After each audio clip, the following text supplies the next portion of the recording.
मैं हूं गोपाल कुमार। सुर संगम चैनल में आप लोग का स्वागत है। आज मैं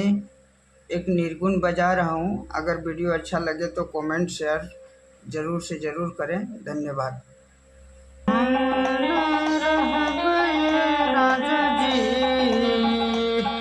साही साही ससतिया सुरतिया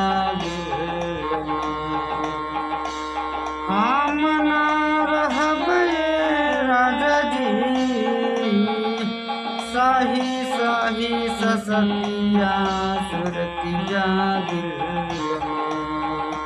सालदाए राम सुरतिया दिल में हम ना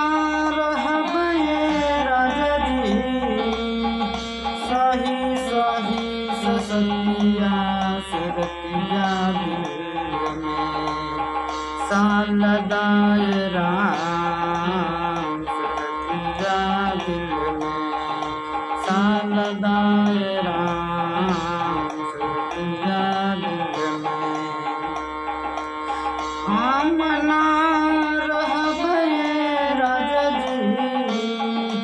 साही साही ससतिया सुरतिया रे दिल में सालदाए राम सुरतिया दिल में आसमान करे घर में हासिया लगई थी चोरी के बोलिया आसमान करे घर में हासिया लगई थी चोरी के बोलिया आसमान करे घर में हासिया लगई थी हो राम हासिया लगई थी हो सौ दिन के बोलिया बोलता राम सौ दिन के बोलिया बोलता राम सौ दिन के बोलिया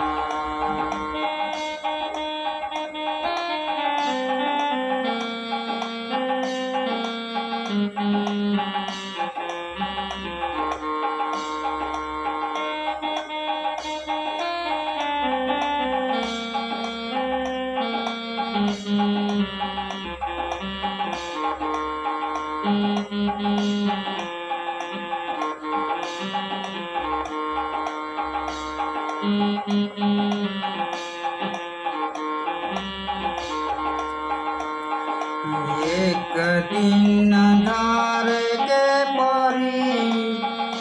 पोकराई नरवा हो जहिया के दिनवा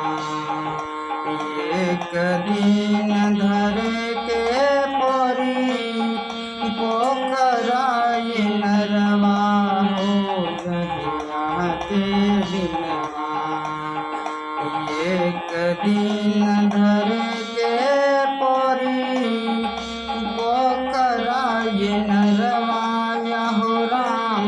पोकराई नरवा हो जहिया के दिनवा डालताए राम जहिया के दिनवा डालताए राम जहिया के दिनवा हम ना रहबे राजा जी साही साही ससतिया सुरतिया रे दिल में सालदाए राम सुरतिया दिल में